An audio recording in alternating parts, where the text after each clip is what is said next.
Medina Munawwara और मक्का मुकरमा से समंदर की तरफ जाएं, सऊदी अरब से मदीना मुनव्वरा से भी या मक्का मुकरमा से आप समंदर की जानिब जब ट्रैवल करते हैं तो सामने वाला एरिया जो है वो मिस्र का और सूडान का आता है। ये एरिया सामने है और यहाँ पे जो समंदर की पट्टी है वो बहुत बारीक हो जाती है। यानी यहाँ पे रवायती कश्तियों के ऊपर भी लोग एक दौर में बड़ी कश्तियों के ऊपर इसको समंदर को क्रॉस करते रहे हैं। तो ये कोई इतना लंबा चौड़ा नहीं है, यानी जितना ओमान से पाकिस्तान का फासला है सामने दिखाई भी देता है, ये उससे बहुत कम फासला है, उससे कई गुना कम फासला है। तो एक तो आपने इसकी लोकेशन देख ली कि अफ्रीकी मुल्क है और अरब ममालिक के बिल्कुल ये करीब है सूडान। अब सूडान के अंदर जो है ना कुछ खूबियां हैं जो उसको बहुत अहम बना देती है। नंबर एक, इसमें से दरिया नील गुजरता है और नील के किनारों के ऊपर बेशुमार मादनियात के ज़खायर हैं। ये बात आप अपने जहन में पहले बिठा लें।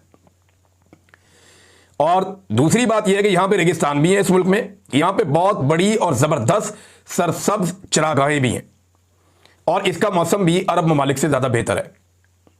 यहां बहुत कीमती जानवर भी हैं, यानी यहां की गायें हैं वो जो आप देखते हैं कभी वीडियोस के अंदर के बहुत लंबे लंबे सींग ऐसे चांद की तरह बने होते हैं, बहुत बड़े सींग वाली जो गायें होती हैं सफ़ेद रंग की या दूसरे रंगों की, वो ये इस मुल्क की है। एक्चुअली वो यहाँ सूडान में पाई जाती हैं। यहाँ के अपने मवेशी, यहाँ के अपने जानवर घोड़े वो यहाँ के बड़े मकबूल हैं। तो यहाँ बहुत सारे लोग जो हैं वो जानवरों के ज़रिए से उनका माश है, लेकिन खेती बाड़ी बहुत बड़े पैमाने पर यहाँ पर होती है। बड़ी ज़रखेज़ ज़मीन है। जो खित्ता अरब है वो ज़मीन इतनी ज़रखेज़ नहीं है, वहाँ पर इतनी हरियाली नहीं, लेकिन यहाँ हरियाली बहुत है। बहुत बड़ी बड़ी चरागाहें हैं यहाँ पे, बहुत बड़े बड़े खेत हैं यहाँ पे और दरिया नील इसके बीच में से गुजरता है। तो बेशुमार यहाँ पे अजनास होती हैं, यानी 60% इनकी जो एक्सपोर्ट्स हैं वो इनकी जो ज़रूरी अजनास हैं उनसे मुंसलिक हैं। तो वसाइल इसके पास बहुत हैं। और ये पूरा जो अफ्रीका है ये एक्चुअली तो सोने से लदा हुआ पूरा बरे आज़म है अफ्रीका। इसके अंदर जो सूडान है वो तीसरा बड़ा हब है सोने का। यहाँ इतना सोना है कि 2017 के एक साल में यहाँ से 107.3 टन से ज़्यादा सोना निकला था। 107.3 टन से ज़्यादा सोना। एक टन में 1000 kg होता है, 10 टन में 10,000 kg होते हैं। और अगर आप 100 टन की बात करें तो उसके अंदर फिर आप अंदाज़ा करें कि कितना होता है, 1,00,000 kg।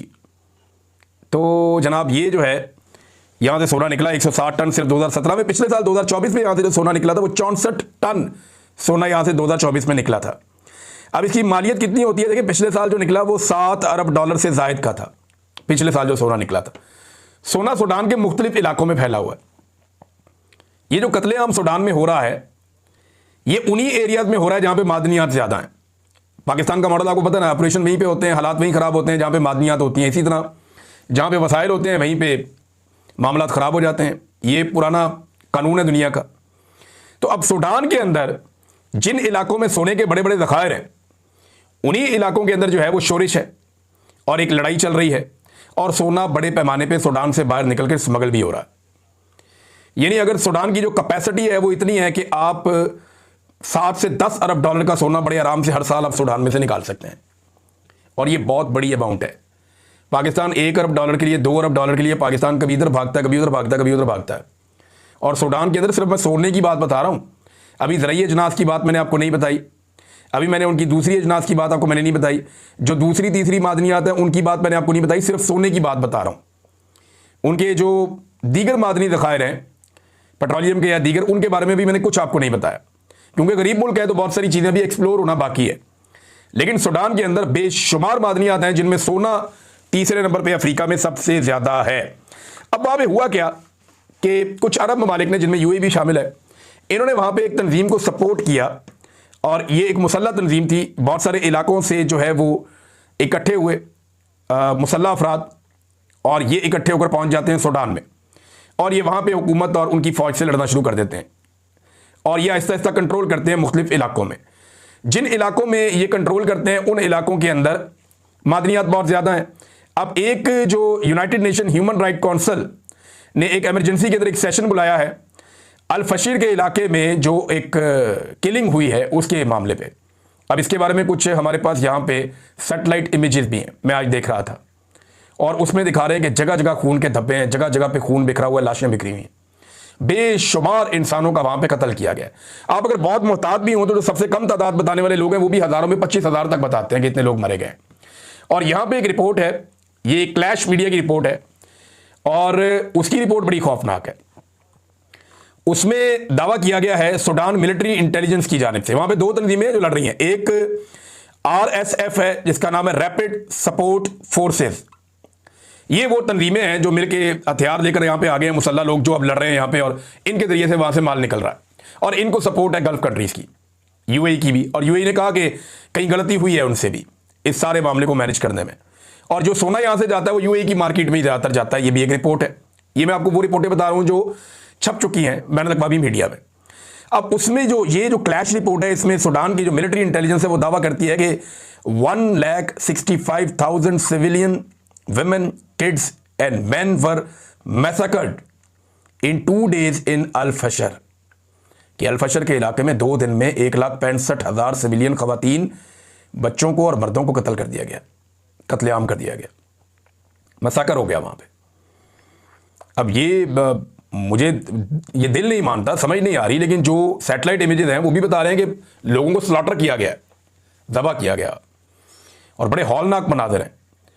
और कुछ मनाजिर जो बाहर निकल कर आए उन्होंने पूरी दुनिया में तहलका मचा दिया। फौरी तौर पे यूनाइटेड नेशन का इसके ऊपर जो है वो इजलास बुलाया जा रहा है। 50 के करीब ममालिक हैं जिनमें UK है, आयरलैंड है, जर्मनी है, नीदरलैंड है और नॉर्वे है। इन्होंने फौरी तौर पे 50 के करीब ममालिक हैं, इन सब ने कहा जी कि अक़वाम मुत्तहिदा का एक सेशन 14 नवंबर को बुलाया जाए और बुला के इसके ऊपर बात की जाए। ये ह्यूमन राइट्स की एक बदतरीन वायलेशन हो गई है। जो सूडान में दूसरी फोर्स है वो सूडान आर्म फोर्सेज है, यानी SAF, और जो उनके खिलाफ लड़ रही है फोर्स वो RSF। इनको हथियार जो है वो बाहर से मिल जाते हैं और इन लोगों ने आपस में लड़ लड़ के तबाही फेरी हुई है, जबकि अवाम का कत्लेआम बहुत बड़े पैमाने पर हुआ है और सोना उसकी एक बड़ी वजह अब तक की इतला के मुताबिक बताया जा रहा है। ये बड़ी खौफनाक सूरत हाल है, बड़ी तकलीफ दे सूरत हाल है। जो मनाजिर हमने देखे वो बड़े हिला देने वाले मनाजिर थे, और अब क्योंकि कुछ हम कह नहीं सकते इसके बारे में कि इसका मुस्तकबिल क्या होगा, लेकिन फ़िलहाल एक जंगबंदी की कोशिश की गई है और जंगबंदी की उस कोशिश के नतीजे में फ़िलहाल दोनों फ्रीकैन ने कहा कि हम रुक जाते हैं, लेकिन आखिरी इतलात आने तक भी सिविलियंस का कत्लेआम वहाँ पे सूडान में जारी है। आबादी इसकी लगभग 5 करोड़ है सूडान की। यहाँ पे 97% मुसलमान हैं और स्याफाम मुसलमान बहुत बड़ी तादाद में है यहाँ पे। और ये वो एरियाज हैं जहाँ पे अरब ताजिर तजारत किया करते थे बहुत पुराने दौर में। यहाँ पे बड़े आराम से पहुँच जाते थे अफ्रीका के इन इलाकों में, क्योंकि जो अरब के जो खित्ते का जो सेंट्रल एरिया था, मक्का और मदीना, ये 2 बड़े हब थे। तो यहाँ से सामने की जानिब समंदर क्रॉस करके इस सरजमीन पे या मिस्र की सरजमीन पे मुसलमान पहुँच जाया करते थे उस दौर में भी, उससे पहले भी, इस्लाम की आमद से पहले भी। नाज़रीन, एक और खबर है मैं आपके सामने रख देता हूँ, ये इंटरेस्टिंग आपके लिए होगी। मैंने थोड़े दिन पहले आपको बताया था इमरान खान साहब जो किताबें पढ़ रहे हैं ना जेल में, उनमें एक बहुत बड़े इस्लामिक स्कॉलर हैं जिनकी किताबें वो पढ़ रहे हैं। उनका नाम है शेख इमरान हुसैन साहब।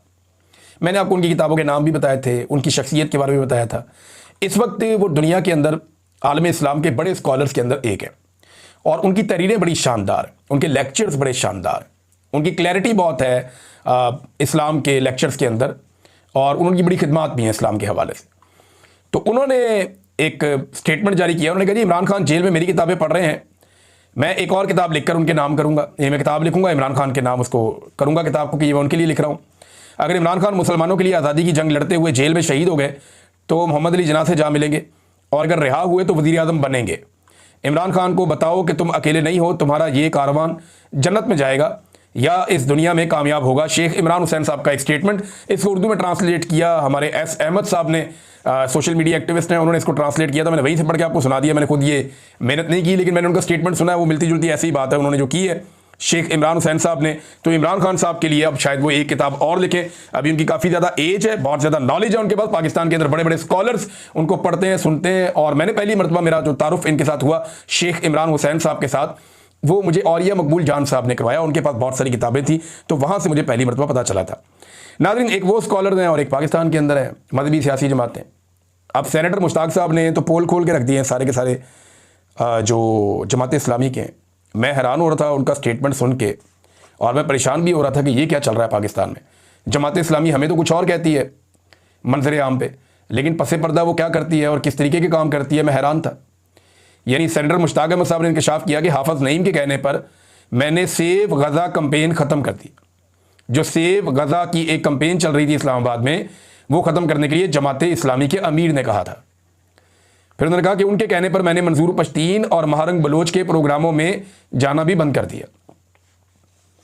बड़ी हैरत की बात है मेरे। बल्कि उन्होंने थोड़े दिन पहले ये भी बताया था कि जब मैं गज़ा जाना चाहता था तो जमात इस्लामी की क़यादत ने मेरे रास्ते में रोड़े अटकाए और कोशिश की कि मैं गज़ा ना जा पाऊँ, तो फिर मैं मलेशिया से वहाँ से गज़ा के लिए गया था। ये जनाब जमात इस्लामी का एक अजीबोगरीब किरदार है। पाकिस्तानियों को बताते हैं इनसे बड़ा मुसलमान कोई नहीं है और इनसे बड़ा इस्लाम और मुसलमानों का हमदर्द कोई नहीं है, और दूसरी तरफ जो है वो पसे पर्दा ये एस्टेब्लिशमेंट जैसे चाहती है वैसे करते भी रहते हैं। मुझे हैरत होती है। अब तक के लिए इतना ही। अपना ख्याल रखिएगा, अपने चैनल का भी। अल्लाह हाफ़िज़।